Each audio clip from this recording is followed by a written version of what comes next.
Hello everyone, आप सभी का स्वागत है जाइल एकेडमी के चैनल में। आज एक छोटा सा कॉन्सेप्ट लेकर के आए हैं, equation of line vector form में कैसे लिखेंगे, बस उसी पर आज हम लोग चर्चा करेंगे। ध्यान से देखें, equation of line vector form में लिखने के लिए मात्र दो चीज़ों की आवश्यकता है। फर्स्ट, कि वह लाइन कहाँ से पास कर रहा है, दूसरा कि वह लाइन का डायरेक्शन रेशियो कितना है। ये जो आप देख रहे हैं कि लाइन का इक्वेशन हम अभी लिखे हुए हैं, वेक्टर आर बराबर vector A plus lambda B. तो ये जो वेक्टर ए है, ये जो आपको शो करता है, ये शो करता है पासिंग थ्रू द पॉइंट का पोजीशन वेक्टर है। ये शॉर्ट में समझिएगा, पासिंग थ्रू द पॉइंट का ये पोजीशन वेक्टर है, और ये जो है डायरेक्शन, ये जो है आपका डायरेक्शन का पोजीशन वेक्टर है। बस खत्म हो गया। कोई भी लाइन का इक्वेशन अगर आपको लिखना हो वेक्टर फॉर्म में, तो मात्र आपको वेक्टर ए और वेक्टर बी को खोजना है, और लिखने का फॉर्म यही है, वेक्टर आर बराबर ए प्लस लैम्डा बी। अब ए का मतलब लाइन कहां से पास कर रहा है उसका पोजीशन वेक्टर, और वेक्टर बी का मतलब वह लाइन का डायरेक्शन कितना है, उस लाइन का पैरेलल वेक्टर कितना है, बस उसका।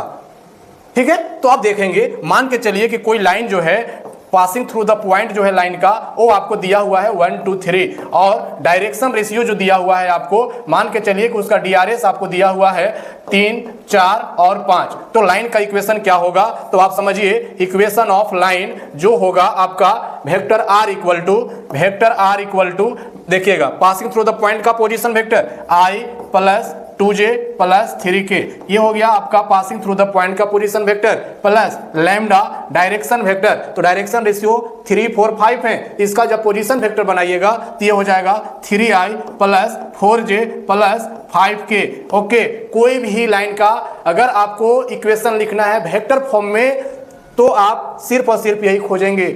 आप यहाँ पर डायरेक्शन और पासिंग थ्रू द पॉइंट, बस दो चीज अगर आपके मिल गए तो आप वेक्टर फॉर्म में इक्वेशन लिख पाएंगे। ठीक है, कोई भी देखिएगा, मान लीजिए कि कोई लाइन का पासिंग थ्रू द पॉइंट -1 2 3 है, और डायरेक्शन रेशियो उसका दिया हुआ है 1 -2 3। तो इसका जो लाइन का इक्वेशन होगा, इक्वेशन ऑफ लाइन, वो होगा वेक्टर आर इक्वल टू, ध्यान देंगे, -i plus 2j plus 3k, okay, plus lambda, ये वाला को position vector i minus 2j plus 3k। ये कोई भी लाइन का आप वेक्टर इक्वेशन लिख सकते हैं, बस दो चीज को खोजिएगा, बस आपका बन जाएगा। कोई भी लाइन का अगर इक्वेशन आपको दिया हुआ है, तो क्या लाइन 1 2 3 से पास किया है, इस लाइन का डायरेक्शन रेशियो 3 1 5 है।